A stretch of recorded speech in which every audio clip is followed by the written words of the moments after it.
m'appelle Thierry. Et puis je vais essayer en quelques mots de vous raconter un petit peu mon parcours avec Jésus. Je suis né dans une famille très classique, avec des parents, avec deux sœurs, une grande sœur, une petite sœur.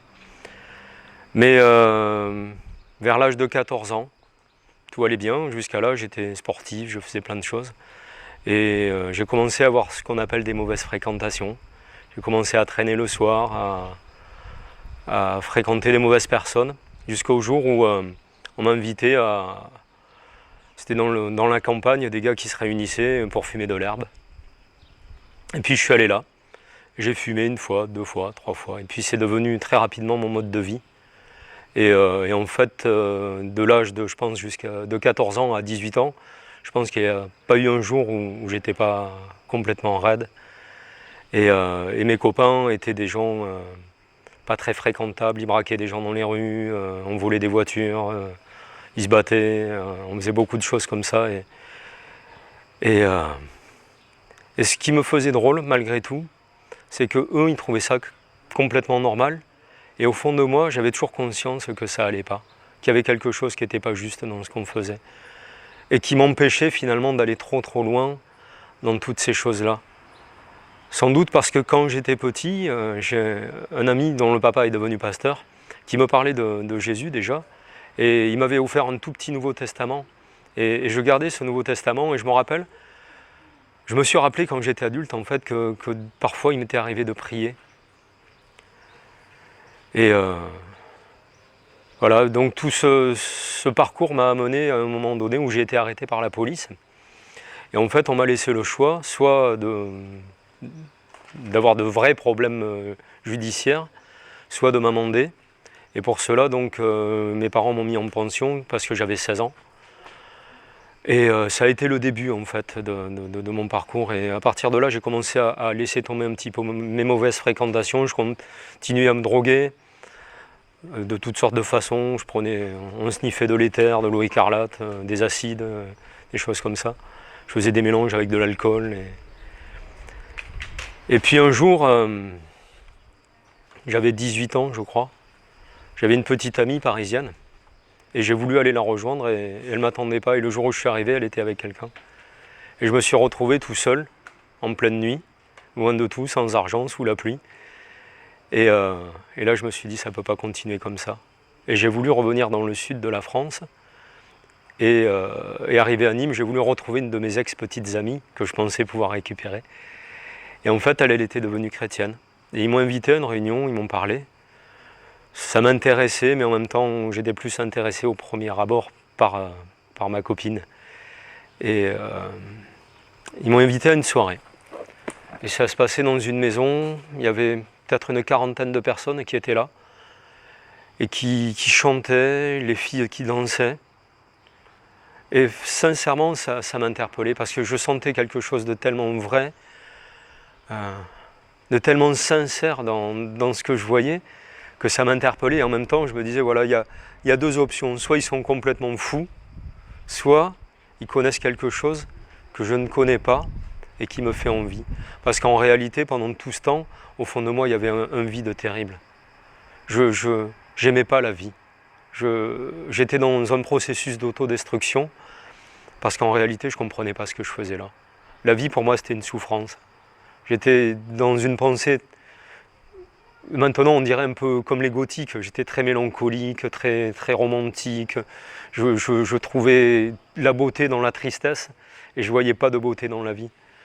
Et j'étais suicidaire, donc j'étais quelqu'un qui était désespéré, je me scarifiais, je me faisais du mal, je me cognais contre les murs, j'étais vraiment autodestructeur. Et il y avait au fond de moi, donc il y avait toutes ces choses-là, et puis je voyais tous ces jeunes qui étaient resplendissants, réellement. Et j'étais au fond de cette pièce, et puis je voyais tous ces gens qui avaient à peu près mon âge, quoi. Et au fond de moi, quelque chose me disait, et si c'était vrai? Et si c'était vrai, ce qu'ils disent, et si c'était vrai que je ne suis pas là par hasard, si c'était vrai qu'il y a quelqu'un qui m'aime, si c'était vrai que la vie elle a un autre sens que juste de naître, souffrir et mourir. Et je ne sais pas pourquoi j'étais comme ça en réalité, mais j'étais comme ça. Et j'ai fait cette prière, j'ai fait ce pari. J'ai dit, Dieu, si tu existes, si vraiment j'ai de l'importance pour toi, fais quelque chose pour moi, révèle-toi à moi. Et ça m'est tombé dessus. Je disais l'autre jour, c'est un petit peu comme quand on est sous l'eau, dans une piscine. On entend les sons et on voit la lumière, mais tout se diffuse d'une drôle de manière. On a l'impression d'être comme dans une bulle. Et d'un coup, j'étais dans cette bulle et c'est comme si le temps s'était arrêté et que les gens continuaient autour de moi comme dans un ralenti. Et dans mon cœur, réellement, je ne peux pas dire que je l'ai entendu avec mes oreilles, mais dans mon cœur, j'ai senti vraiment la voix de Dieu qui me disait, voilà, je suis là. Je suis là, je t'aime et je ne veux pas que tu meurs. Et sincèrement, j'ai eu, je ne sais pas comment appeler ça, c'était pas une vision, c'est pas quelque chose que j'ai vu de mes yeux, mais j'ai eu conscience de ce que ça pouvait être l'enfer. Et l'enfer, en tout cas dans cette compréhension que j'ai eue à ce moment-là, c'était pas un endroit peuplé de démons avec des flammes et des fourches qui viennent vous piquer et vous torturer. C'était le simple fait d'être assis seul dans le noir et de regarder vers quelque chose que je savais que je ne pourrais plus jamais avoir. Et chaque fois que je parle de ça, je suis tellement ému parce que c'est tellement fort. Et réellement, j'avais cette conscience, voilà. L'enfer, c'est ça. Parce que la vie éternelle, on pense souvent que la vie éternelle, c'est pour les gens bien. Les gens qui croient, ils croient à la vie éternelle, les autres, la vie va s'arrêter. Mais en réalité, on est tous créés pour être éternels. Mais où est-ce qu'on va passer l'éternité? C'est ça qui est... La vie, elle détermine où est-ce que je vais passer l'éternité. Pas parce que Dieu est méchant, mais parce que le simple fait que je refuse Dieu, ça me mettait hors de son plan. Et j'ai eu conscience de ça. Je me suis dit, mais c'est insupportable cette pensée. Pour l'éternité, seul à regretter de ne pas avoir pris ce cadeau que Dieu me fait. Et du fond de mon cœur, j'ai dit, oui, je veux cette vie. Et d'un coup, il y a eu comme des torrents qui sortaient de moi. Je me suis mis à pleurer, à pleurer, à pleurer, à pleurer. Mais c'était pas des larmes de tristesse, mais c'était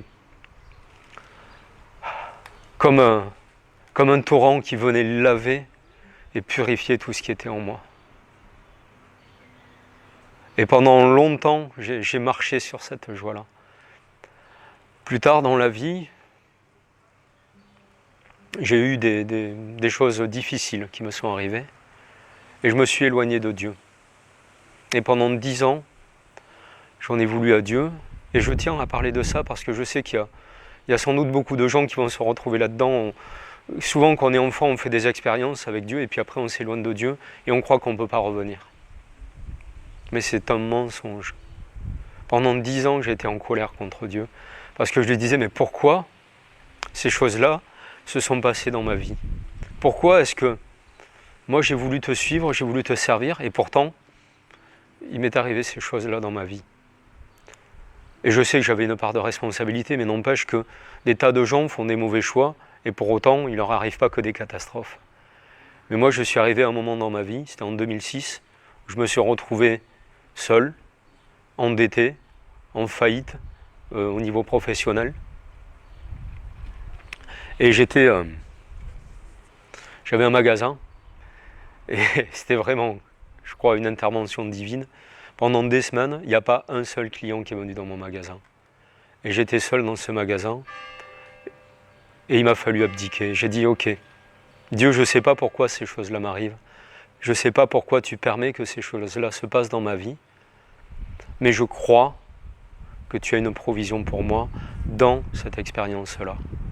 Et je me sentais tellement indigne que j'ai dit, mais même si tu voulais plus de moi, parce que j'ai été tellement mauvais, j'ai tellement eu d'amertume contre toi, que j'en étais venu à croire que Dieu pouvait ne plus m'aimer. Et je lui ai dit cette prière un peu folle, je lui ai dit, mais même si tu voulais pas de moi, moi je te suivrai de loin, parce qu'il n'y a que toi qui a donné à un moment donné un sens à ma vie. J'étais dans ce magasin, et de nouveau j'ai fait cette expérience de la présence de Dieu. Et sa main, littéralement, est venue sur moi. Je me suis retrouvé plaqué sur le sol et je pleurais à nouveau. Et de nouveau, ces larmes me purifiaient, me lavaient de toutes ces choses, de toute cette amertume. Et vraiment, j'ai vécu une période de guérison Et je me suis réveillé. La nuit, Dieu me parlait, il me montrait des choses et il guérissait mon cœur. Et ce que juste je veux communiquer, c'est que c'est jamais trop tard. Jamais, jamais, jamais. Que tu aies fait une expérience avec Dieu, ou que tu n'aies jamais connu Dieu, que tu aies marché fidèlement, ou que tu te sois trompé, ça ne change rien à l'amour que Dieu a pour toi. Parce que son amour est infini, parce qu'il a donné ce qu'il avait de plus précieux, pour qu'un jour, on puisse le connaître, et être pleinement restauré, être pleinement délivré de toutes ces choses qui sont lourdes à porter. Et je sais que si ça s'est passé pour moi, ça peut se passer pour toi. Et il n'y a pas de condamnation, il n'y a pas de jugement, il n'y a pas de colère, c'est pas vrai. On a ces fausses images que la religion peut nous donner, mais Dieu est juste amour. Et la seule chose qu'il désire, c'est qu'on se tourne vers lui. Et chaque fois qu'on va se tourner vers lui, on va découvrir qu'il est fidèle, qu'il est là et qu'il nous attend. Et que la seule chose qu'il veut, c'est nous rendre libres de toutes ces choses-là. Il y a une histoire dans la Bible, on l'appelle la parabole du fils prodigue. Je vais essayer de la raconter vite. C'est l'histoire d'un père qui a 2 fils.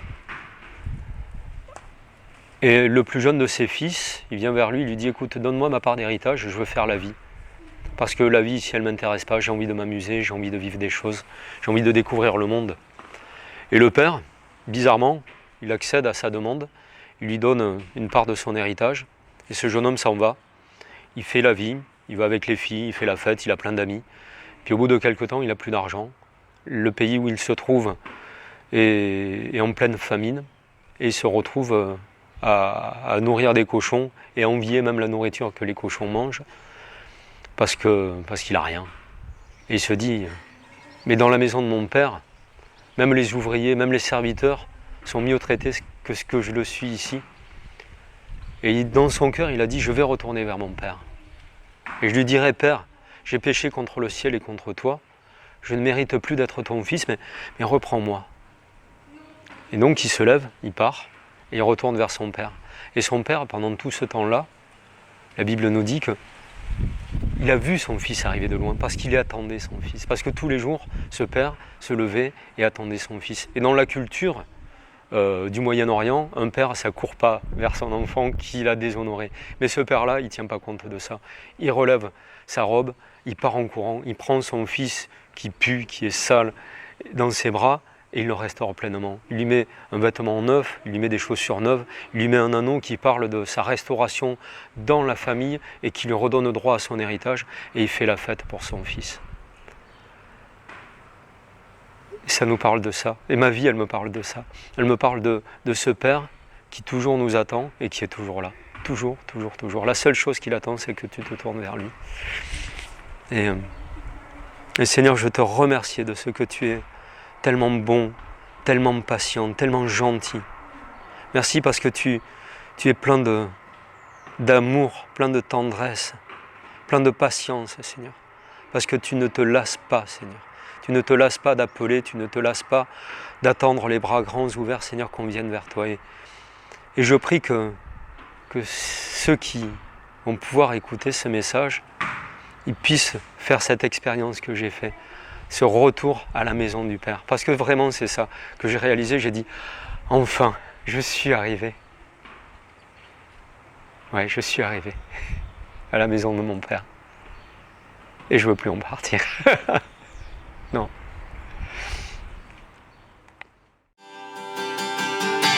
Je veux chanter